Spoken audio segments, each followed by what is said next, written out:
Have you ever tried to hold a plank for just 60 seconds? You know that feeling, right? The burn in your arms, your core is shaking, and there's that little voice in your head counting down every single second. We call the ability to push through that feeling mental toughness. But what if I told you it's more than just a feeling? What if it's something you can actually build, kind of like a muscle? Okay, let's just dive right into this. Look at this number. This isn't a time of day, no. This is a world record. 10 hours, 10 minutes, and 10 seconds. That is the longest a human has ever held a plank, and it was set by a guy named George Hood. I mean, it sounds completely impossible, right? Holding that intense physical and mental strain for longer than an entire workday? So when a researcher later asked George, "How on earth did you manage that?" his answer was a total surprise. He didn't talk about his abs of steel or his shoulder strength. Nope. He said, "The plank is 90% mental." He explained that he kept his mind busy, focusing on conversations in the room, drawing energy from the people around him. But there was something even deeper going on here. And this brings up a really fascinating question. We throw around words like grit or mental toughness, and we usually think of it as pure willpower, something you either have or you don't. But what if that's not the whole story?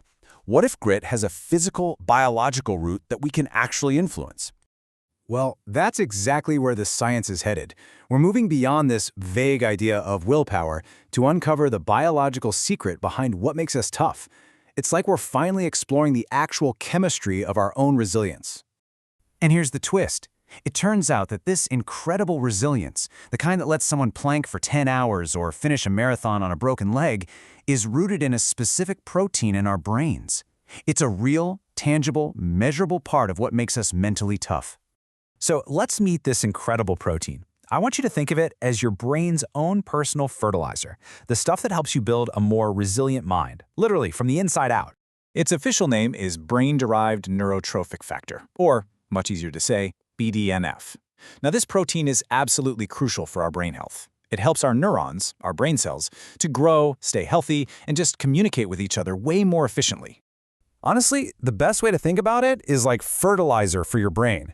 You know how fertilizer gives a garden the nutrients it needs to flourish? Well, BDNF enriches the environment in your brain, making everything stronger, more connected, and way more resilient to stress. So the crucial question is, how do we get more of this stuff? Well, some simple things like getting more sunshine or even eating blueberries can help. But the single most powerful method we know of for boosting BDNF is exercise. But wait, it gets even more specific than that. It's not just about moving your body. It's about how you move your body. The type of exercise you do makes a huge difference when it comes to producing this brain fertilizer. A fascinating animal study back in 2005 looked right into this. They found that purely exhausting physical exercise, like continuous swimming, actually produced less BDNF than exercises that required mental focus, like navigating a maze. The secret ingredient wasn't just the physical effort, it was the mental engagement. And this explains so much about what we see in humans. Activities like yoga, which perfectly blend physical effort with intense concentration, have been shown to produce some of the highest levels of BDNF ever measured. The mind-muscle connection is real, and it has a profound effect on our brain chemistry. And this isn't just a theory. A recent 2024 study drove this home, finding that the right kind of mentally focused exercise could literally double a person's BDNF levels. I mean, just look at the chart. That's not a small boost, it's a massive jump. This science is incredible, but what does it look like in the real world? Let's turn to a powerful human story that shows this connection between focused effort and resilience in maybe the most extreme way imaginable. So, this is the story of a man named Daniel. He suffers from a condition called complex regional pain syndrome, or CRPS. It's infamous in the medical world as one of the most painful diseases known to exist, and tragically, there is no cure. To give you an idea of the pain, one patient described the feeling of a single drop of water on their skin as being like someone pouring hot lead on them. The pain signals are just completely haywire, amplified to a level that is almost unbearable to think about. Now try to hold that level of pain in your mind, and then look at this number. Daniel, while living with CRPS in his arm, held a plank for over 9 hours. He rested his weight on the very limb that caused him this excruciating constant pain. The implication here is just absolutely staggering. It suggests that the most mentally and physically challenging exercises, the very things that generate massive amounts of BDNF, may be a powerful tool for helping people endure the most painful conditions. It's a total shift in how we think about pain and endurance. So we've seen these incredible examples, from a world record holder to a man defying one of the world's most painful diseases. So how can we bring this powerful science into our own lives? How can you start building that biological grit today?